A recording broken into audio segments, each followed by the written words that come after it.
What up guys, Bolagnaise here. Just gonna do an informational video for my YouTube channel. Today we're going to be taking a look at how to adjust or change the FPS limit that's built into the World of Tanks client currently. With the HD maps coming out next year, based on my recommendation, they actually remove the FPS limit for the HD maps. So you see people getting 200-300 FPS on the HD maps when they were out on the test server, but currently that there is an FPS limit in the game. So I'm going to show you today how to do it. I'll put all the links for the programs I used and the other stuff you'll see during the guide here in the description below. And you can Google this stuff as well if you don't trust my links. So I'm going to show you how to do it. So basically, right now in the game, there's actually 120 FPS limit. Okay, the game can go slightly over 120 FPS, around 128 FPS, but there's two limiting factors in the game right now. There's a 60 FPS limit in the garage and at loading screens, which isn't ideal, and there's a 120 FPS limit in the game. If you're like me and you have a high refresh rate monitor, like my Acer Predator XB1, which has 144 Hz and can be overclocked to 165 Hz, then you're not taking full advantage of that monitor. So I'm going to show you today how you can change this really simply and quickly, how to change your FPS limit within World of Tanks and make the game feel much smoother, and frankly, it should run better as well.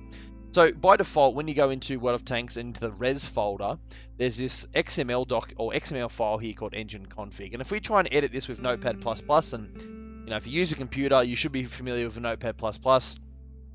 You open it up, nothing. You can't edit it. It's just a bunch of gobbledygook. You can't read it. Can't do anything with it. So what you actually need to do is get an XML editor. Now, someone really smart, not me, made an XML editor, and it's designed for World of Tanks.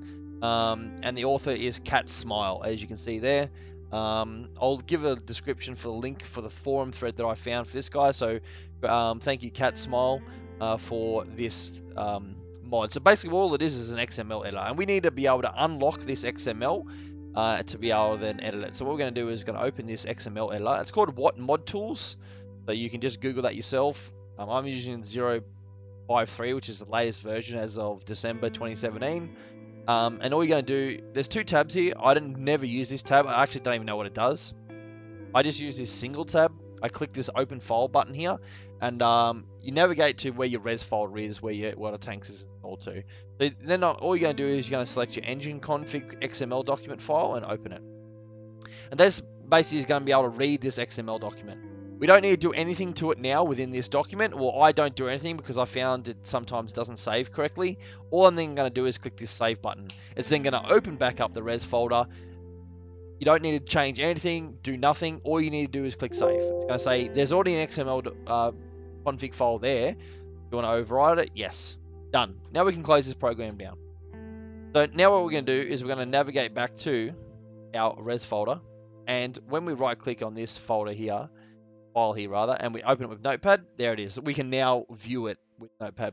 I prefer to use Notepad++. And if you scroll down to line 29 and 30, there's two lines here, max frame rate and reduced frame rate. And you can see the max frame rate in the game currently is 120 FPS, and the reduced frame rate that you see in the garage and at loading screens is 60.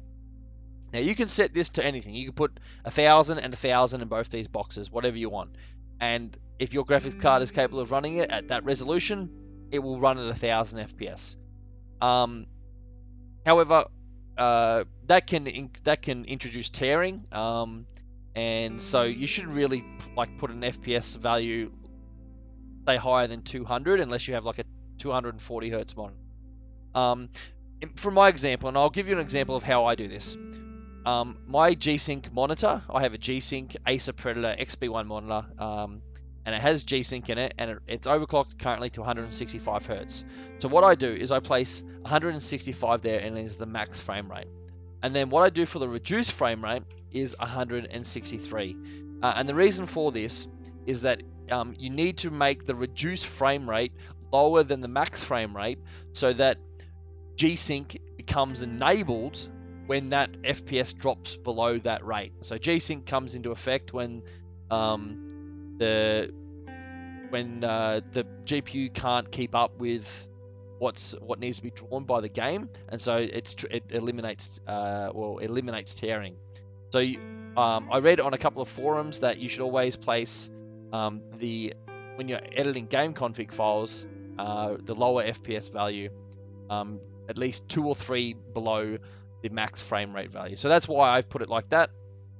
But so if you have a 144 hertz monitor, then you should put say 142 in this reduced frame rate value. If you have a 200 hertz monitor, 198. If you have a 120 hertz monitor, then obviously you can still run an increased frame rate, but you just may get some tearing as well if you don't have G-Sync and stuff like that. But you can get around that by using the V-Sync option with the game, and if your monitor can handle that FPS without significant tearing, then go ahead and do that. But as I said, this is what I do with it. So once it's done, all you got to do is click the save button. Done. We're completely done now. We now have enabled 165 hertz within the game. And to prove that to you, I'm now going to open the game up.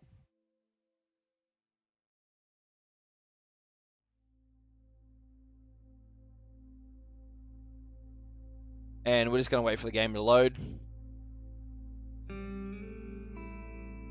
And so I've actually have NVIDIA GeForce overlay enabled, so you can see in the top corner my current FPS on this login screen is around 151 FPS. So I'm just going to log in right now.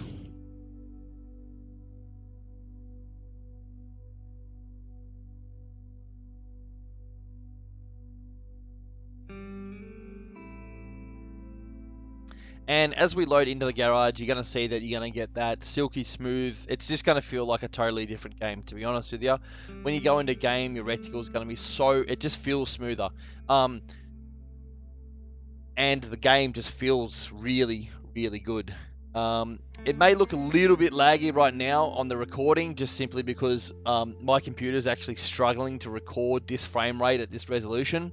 But rest assured, you can see that it is 160 FPS and it feels really smooth in the garage and in game. I'm not going to go into a game because of my computer right now won't handle it, but definitely this is how you do it. The links are in the description below, and I hope you enjoyed my guide. If you like this guide, give me a thumbs up, and I'll catch you later.